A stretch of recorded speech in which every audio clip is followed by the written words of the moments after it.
अच्युतं केशवं कृष्ण दामोदरं रामनारायणं जानकीवल्लभम् अच्युतं केशवं कृष्ण दामोदरं रामनारायणं जानकीवल्लभम् कौन कहते हैं भगवान आते नहीं कौन कहते हैं भगवान आते नहीं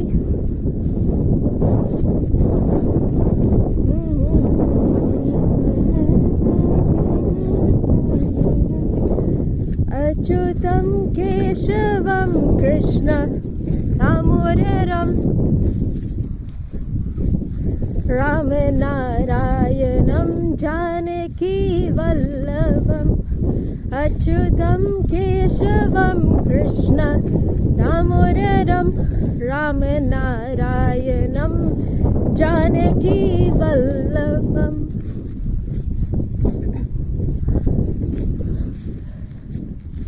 Good morning all. Welcome to Co-Creating Your Reality and your 3-month course in sociology, as well as your in tandem with your year-long course on how to become a moral human being through the application and teaching of the spiritual laws of the universe. Welcome to Co-Creating Your Reality, where we speak about issues that matter. We recognize that sociology pervades everything, but it hasn't yet had the power to penetrate spirituality, and hence I am here blending the spiritual laws of the universe with sociology, so that sociology can create the change that it was intended. We can create the change through sociology and through spirituality that was intended, so that sociology does not remain, we do not remain armchair sociologists, and sociology does not remain an irrelevant, or does not become an irrelevant discipline with no students and lecturers who just doing it for the salary, right? Or for their own personal benefits, right? So, welcome to this space where someone is here who is genuinely trying to make a difference and may have true collaboration with the universe and other souls in the universe, other spiritual beings in the universe, through cooperation. Attempts are being made to shift consciousness and to shift sociology into a new dimension where it can be more solution oriented rather than spending decades with lecturers reading the same crap from the same textbooks, from the same articles every year. But year in, crime increasing, and crime is a big deal in sociology. Every year more families falling apart. Sociology of family is a big course. Every year you hear increasing reports of incidents in the education system and failures of the education system, yet sociology of education is a major course, right? Where every year you hear about people not getting jobs, where industrial sociology is a major course, right? Why, right? Has anyone stopped to question why, or what was the point in our sociology degree and sociology masters, if not to help to advance our country, right? Help to advance our country through sociology, because there's no point otherwise. And just because with a sociology degree, the most you can really do is become a teacher or get shoved into some waste of time government ministry that creates bullshit jobs. So we'll talk about that another day, right? So welcome to Co-Creating Your Reality, where we speak the things that others are afraid to speak, right? Recognizing that our actions do have consequences, but courage is acting and speaking in spite of consequences, right? Speaking truth in spite of consequences, right?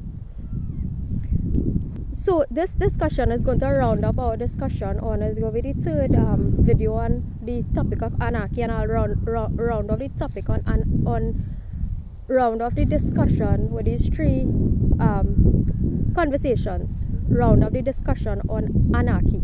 Anarchy being representative of the state of freedom, right? Truth, love, freedom. Highest version of love, truth, and freedom, right? True objective morality, which we will discuss, right? So today I wanted to talk about anarchy by talking about what anarchy is not. It will be a short video, hopefully, right? We'll talk about what is anarchy by understanding what anarchy is not, right? Because to understand certain things, sometimes we need to understand what that thing isn't. You know, sometimes to understand what a thing is, we need to understand what that thing is not. So you eliminate that from the possibilities of what it is, right? So today the conversation is about fake freedom versus real freedom. Now anarchy represents true freedom with no masters, no slaves, right? Often misrepresented to mean chaos, because whoever came up with that definition apparently thought that human beings doesn't have any intelligence or intelligent capacity, that we would just, if we don't have a ruler, a controller above us, a government over us, if we don't have some sort of appointed leaders, right, that we would just, and in human authority, we would just go astray and just cause chaos in the world, right? Apparently we are dumb sheep, and we need to be controlled, right? Otherwise we will just cause chaos all over the place, right? But no, human beings are actually intelligent human beings, or we are meant to be intelligent human beings, right? That's why the Gayatri Mantra, right, and you all could search the Gayatri Mantra and listen to the Gayatri Mantra, right, is a mantra with syllables that awakens and inspires your intellect, right? Part of the meaning of this mantra is, may you, which is the source of creation, may you illumine and inspire our intellect, right, so that we make better decisions, we make better choices in our lives, right, and not be stuck in the same cycles, right? So we're talking about fake freedom versus real freedom, right? And to demonstrate this, I will again, because like I have been doing, using my personal life experiences, conversations with people and so on, using my personal life experiences to demonstrate this, right? So what anarchy is not. So I'll say this much. A few days ago, when my uncle was still in the hospital here in England, right, I would have went to visit him, and in fact, let me just say that I've only had like 3 conversations with 3 people so far, strangers, right? I was happy that the first person I talked to here, right,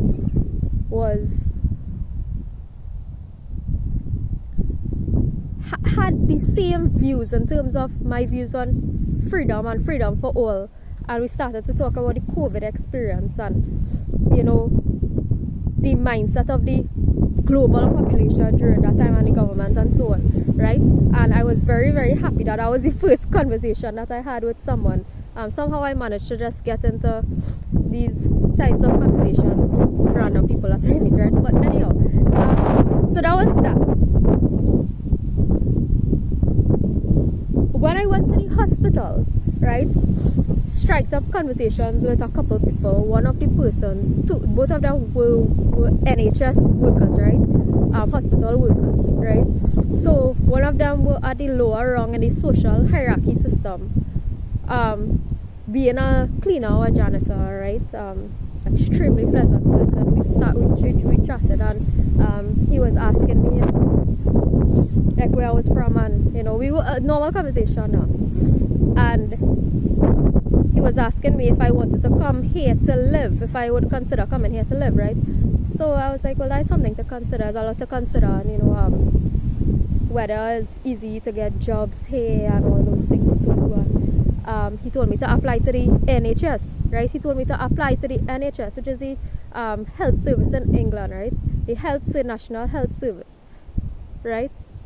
So I said, well, I'm not really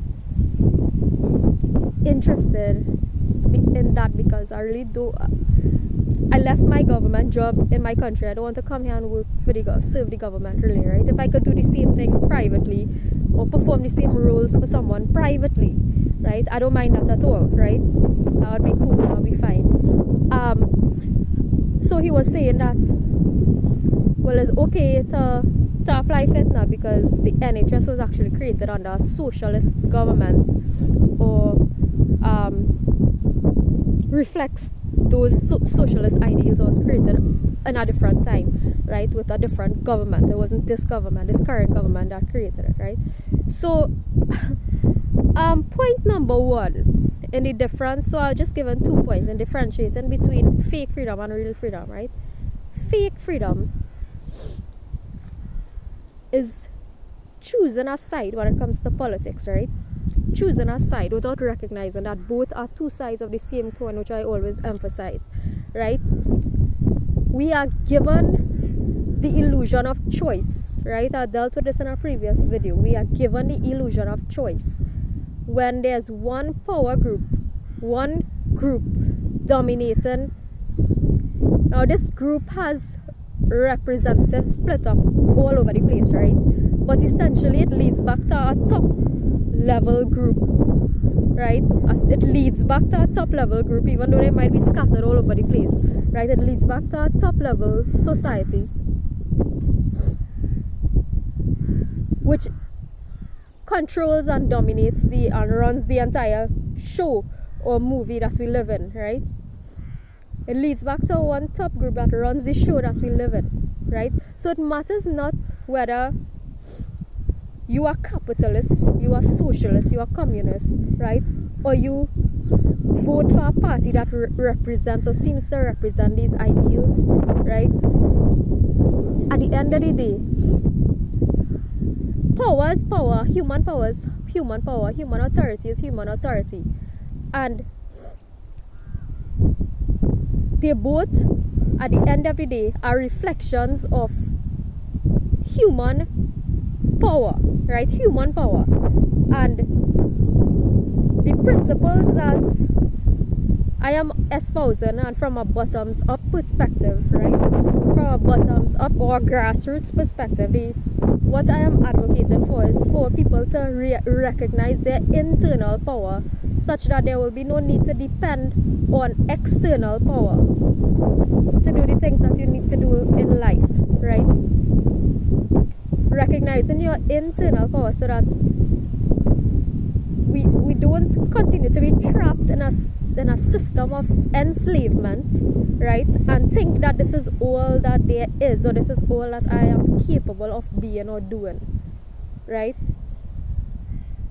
So that's one, what anarchy is not, right? Is verbalizing certain things, that expressing, people would say that, people would complain about the government, they would say the government not doing this, not doing that, but you are participating is the problem, right? You are, the only way that you can change that system is if you remove yourself from the system and let it fall, right? And this is what enough people are not willing to do that. There are sporadic people all over the world. I would have done it, 1 or 2 people would have done it, right? But people didn't do it for the purpose, right? In which it should have been done for. Like, for example, people might leave their government jobs there, but it might be because they find some other corporate job or something like that, or a higher paying job or something like that, right? Most of the times, if people leave their government jobs, it's not for the purpose of advocating for morality, right? It's as simple as that. Most times, if people leave their jobs, it's not for the purpose of advocating for morality or advocating for if there's to be leadership at all, leadership that is founded on a system of morality, right, or moral principles, which is not what government engages in, right? For all of you who intimately know this yet continue to participate in it, right? So fake freedom is continuously espousing or complaining about certain things or the way things are going in society, and wanting freedom from that, but you're not taking action towards it. You're not taking action towards it, right? So you are about fake freedom if this is you, right? You are about fake freedom, right? Second point, differentiating between fake freedom and real freedom, right? So I had a conversation on that Saturday. It was with someone on a slightly higher rung in the social ladder in the hospital. And this person, we had a longer conversation. We ended up talking about COVID and the situation of COVID and how that played out in the hospital. And she was telling me that she and her colleagues ended up getting so pissed off because they obviously would have had to have taken the vaccine in order to work at the hospital, right? And not long after having taken the shots, the vaccine, the government ended up dropping the vaccination rules, right? So it no longer apply, right? Difference again between man-made law, legislation, and God's law. Do you think that God's law, divine law, spiritual law could switch up within a week or a day, right? God's law does not waver, right? Human legislation, the government could impose a law today, they could take away that law tomorrow, right? They could take away a law today, they could impose a law today self, right? That's how shaky and inconsistent human authority or human legislation is, as opposed to divine law, which is consistent, stands the test of time, eternal, unchanging, right? That's the difference between man-made law and divine law, right? And this video series is to encourage people to abide in or stand for principles that are reflective of divine law, principles that do not waver, non-violence, right? Principles that do not waver, principles that stand the test of time, right? That's why it's a principle, right? That's why it should be the most important thing that you live for, the most important thing that you live by, right? So she was saying that not long after having been forced to take the vaccine, they dropped the rules, right? They dropped the rules. And she was pissed off as hell as she was talking to me about this, because she was like, she trusted the government, right? She trusted the government at the time, and then that happened and all trust was lost, right? Now I've been to that hospital a few times since I've been here, and I have seen how staff are, how the service that they provide. People themselves by nature are amazing people, right? I haven't seen yet in my own country the kind of like service and treatment that they give to patients and walk-in visitors and so on, right? Is amazing to me. Having had a couple short experiences that I've seen, right? But at the same time, it's part of a bigger system, right? And this is where this whole conversation about I was just doing my job comes in, and how it is that phrase, I was just doing my job, right? Your job could be one of the most admirable professions out there by society's standard, right? Your job could be one that involves the caretaking, involves taking care of people, which was in the hospital and so on. But it contributes to a larger system of injustice, and that's why, yes, in one of my previous videos, I was saying that the same energy and the same effort that you are willing to expend within that system, why not bring that effort and that service outside of the system? If you are interested in caring for people, form an association, form a society outside of that control mechanism. If you are seeing that the government is capable of one day making a law, then taking away that law, making a next law today for tomorrow, what are they capable of doing again, right? Not the UK government, I'm talking about government generally, right? To what lengths will they go? Should we allow them the freedom to do these things, right? To make one law today, to make a next law tomorrow, right? what if us, we, do you know that we are the bosses of the government, right? This is our message to the world, that 7 billion of you all are the bosses. You all are the bosses of government, right? We are the bosses of government, right? And they could be hired and fired at any point, right? They could be hired and fired at any point, right? Just to remind you all of your power, right? Just to remind you all of your power, right? Because apparently many people are okay with just complaining and not realizing that, hey, I could actually fire my government, right? I could actually fire my government, right? Anyhow, this is for each people to awaken to each his own journey, and this is for each person to awaken on their own time. And because I realize that with this whole awakening thing is not something that you could force on people. With this freedom thing, freedom have nothing to do with forcing anyhow. But when the earth reaches a certain point that it is imbalanced, when the earth reaches a certain point that it is imbalanced, not in harmony with the laws of nature, the universe will orchestrate events, a series of events that will bring the earth back to balance, right? The universe will orchestrate a series of events that will bring earth back to balance, or create a situation where things remain, or things become evenly balanced out the way that it should be, right?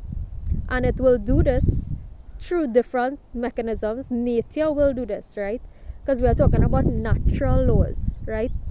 We are talking about anarchy being a reflection of natural laws, right? So nature will take a turn, and if we don't abide by the natural laws, which is laws of nature, right? Nature is going to take its particular course to restore the balance on earth, right?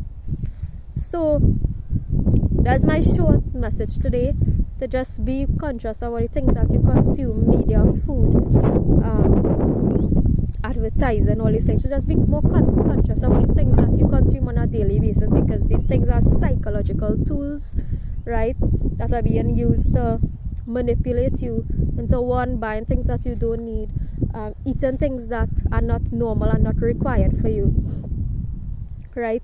Voting to keep you in a state of perpetual submission to the system, right? All these things. So just this rounds up my conversation on anarchy, right? So in that second instance I gave there, which differentiates between fake freedom and real freedom. Real freedom, the lady was complaining about, well, talking to me, I shouldn't say complain, she was expressing to me about her feelings about that vaccine and stuff, and I'm thinking, well, but you are still employed here, so that's another example of fake freedom, right? You want certain things, right? You want certain things, or want society to function in a certain way, but you're not taking the initiative to do something about it, right?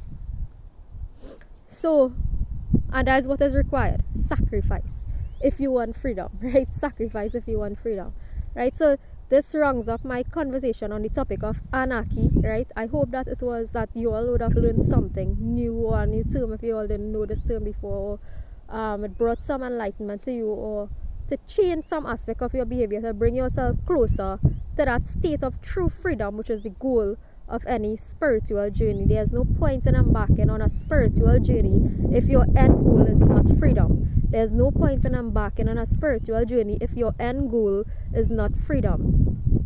Even in mainstream religion, this is the case, right? In the Bible, in Christianity and in Islam, the end goal is heaven, right? But in these cases, in these religions, it teaches that you will attain heaven only when you die, right? That's where you're going after you die, right? In Hinduism, it says that you can attain source, right? You can attain the source energy, which is moksha, right? Moksha, the Sanskrit term for liberation, which is freedom. Freedom is liberation. But again, this refers to the soul leaving the body, right? And not returning into the cycles of life and death that we have here on earth, right? Attaining source or returning to oneness, returning to the source of creation, or the father of creation, the mother of creation, right? But what this video series is about, which these religions will not teach you, right? What these religions will not teach you, that you could actually attain moksha whilst you are still alive, right? You can actually attain heaven whilst you are still alive. All you have to do is bring yourself in alignment with the spiritual laws of the universe and to teach others to do the same.